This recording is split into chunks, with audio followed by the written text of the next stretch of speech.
we're covering Salo, or the 120 Days of Sodom. Yeah, we're going to try to find artistic merit. Salo is a 1975 Italian French. Fucking French again.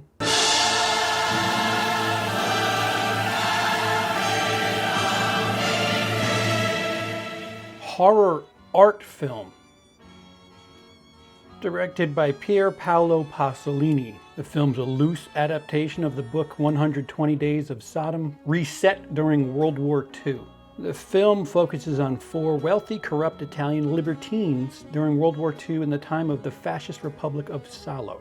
The libertines kidnap 18 teenagers and subject them to 4 months of extreme violence, murder, sadism, and sexual and mental torture. The film explores the themes of political corruption, murder, abuse of power, sadism, perversion, sexuality, and fascism.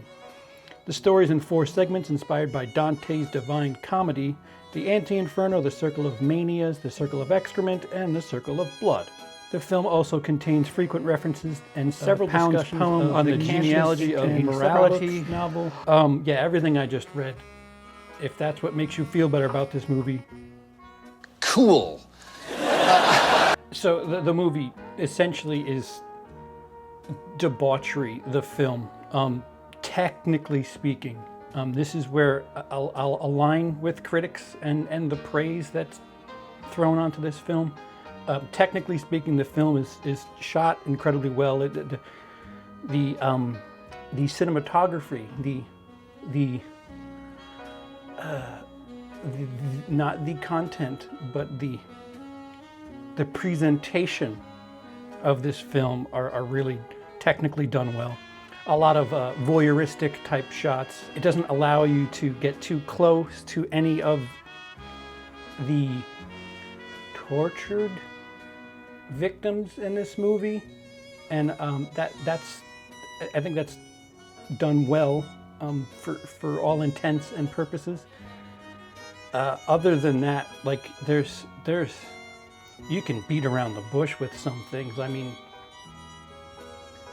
the 4 chapters, it just escalates. If this was just a movie about people being tortured or forced to do things sexually, that would be one thing. But then it escalates into, I forgot what the word is. It's horror film scholar Stephen Barber writes, the core of Salo is the anus, and the narrative pivots around the act of sodomy. Pasolini's desire to burst the limits of cinema via anally resonant eye of the film lens. That's reaching. I'm sorry. Especially when you consider Pasolini's past. That all right, I'll probably give that more credit than the political undertones of this movie. I didn't get that at all, especially when you consider Pasolini's past and the films that he used to make, just glorifying sex, and there's an interview on the Criterion edition where he kind of wanted to go in the opposite direction, that's more believable than kind of trying to make this a giant metaphor for World War II Italy. I mean, good job on making me think of Italy in World War II, because I forgot they existed in that war. I don't know, subconsciously I will forever associate Mussolini, Italy, World War II with shit eating and just debauchery, because I don't know. When you're the undercard to Hitler, I guess you really have to jump up and scream. If you have quite liberal sexual taste, this movie may be tame. As it slowly gets along, it might trigger somebody who's a little more free about sexuality and again, whatever that word is. But even for those of you, the movie in the third act takes this ridiculous turn and then becomes a torture film, murder. So like it just seems to be that teenage kid in the classroom that's cursing and doing shit just to get people's attention. Again, technically speaking, The cinematography, the way things are presented, are done well. Whether or not it's worthy of praise and Criterion release, that's certainly not for me to decide. It's just debauchery. Abuse of power, sure, but like, isn't that, you could say that about any movie where somebody is being held against their will? Silence of the Lambs, abuse of power.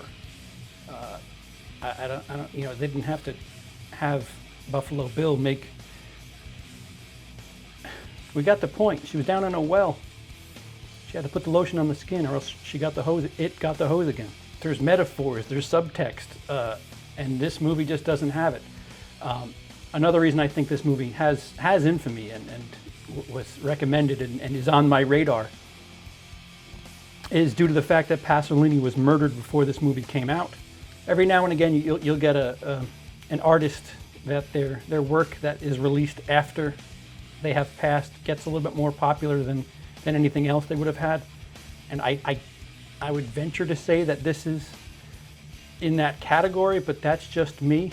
So I've done 3 films for this series so far. It's been Irreversible, Martyrs, and now Salo. And of the 3 movies, Salo, while it's probably the prettiest, as far as let me finish.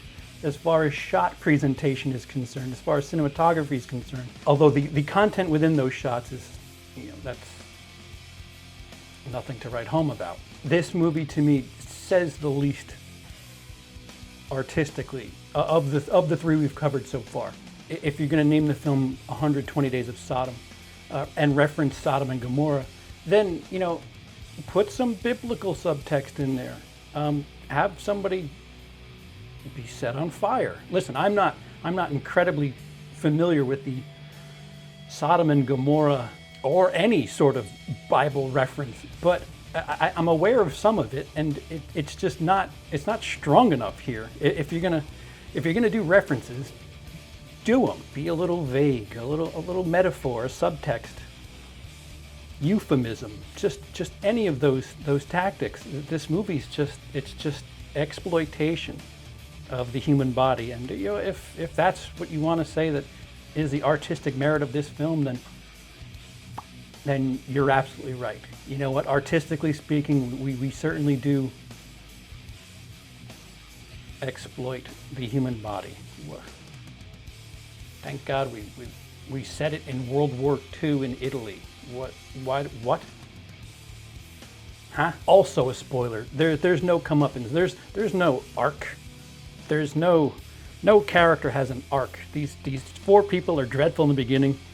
the poor slobs that get tortured throughout the movie get theirs, and the end of the movie essentially is death. Oh, and the World War II is coming to an end. I don't know. There's no arc. There's no arc for any character in this movie. Again, another tip of the cap to the cinematography. You don't really get married to any one character. I mean, they don't do close-ups very much in this movie. Although it seemed like I'm just remembering the cross-eyed guy more than anything. But he got a couple of close-ups.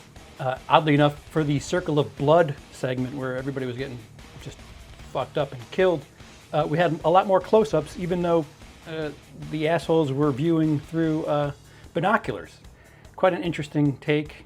We were watching as a bit of a voyeur throughout the movie, and then finally we get these close-ups at the end.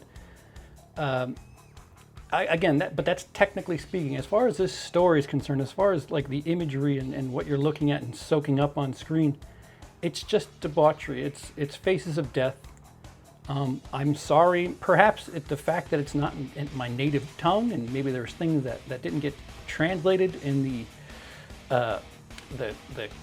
subtitles. Perhaps that's something that's lost on me. But this is a 40-plus-year-old movie that still has some sort of infamy, and it's at this stage. There's a lot worse you can see on the internet. Like if you're just going to see stuff in this movie, May I Present Two Girls, One Cup. If you're going to see the stuff at the end of this movie, There's a lot better in the horror genre. It just didn't do it for me, and I'm quite taken back. I've tried to look into this as much as possible. This may be the most wordy amount of nothing that I'll ever do in this series, but I just have nothing to say about this movie that could.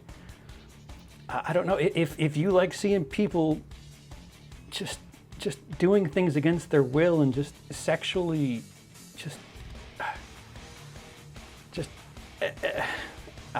yeah, then this is your movie. I mean, again, at this day and age, 2018, there's a lot of that's Two Girls, One Cup. Two Girls, One Cup. And if you're into the third act of the film, then I don't know, Saw. It just didn't do it for me. Please correct me if I'm wrong, but I don't get the socio-political aspect. I'm not buying any of that. Just because the movie took place during a time in a place doesn't really speak to what I mean. I'm missing it. I'm missing the metaphor. What about holding people against their will, making them do debaucherous sexual acts? What is that? What about that is World War II, Italy in World War II? Is that supposed to be fascism? Because I don't know.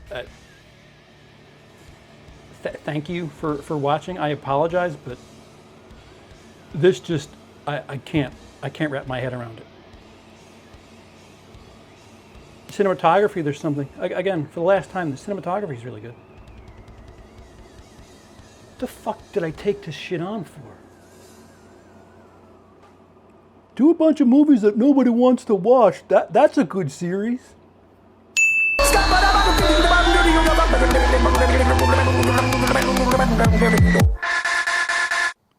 Well, you're right. Nothing about sex with fecal matter, unless you count Eva Braun, I suppose. That's what scat means? I'm a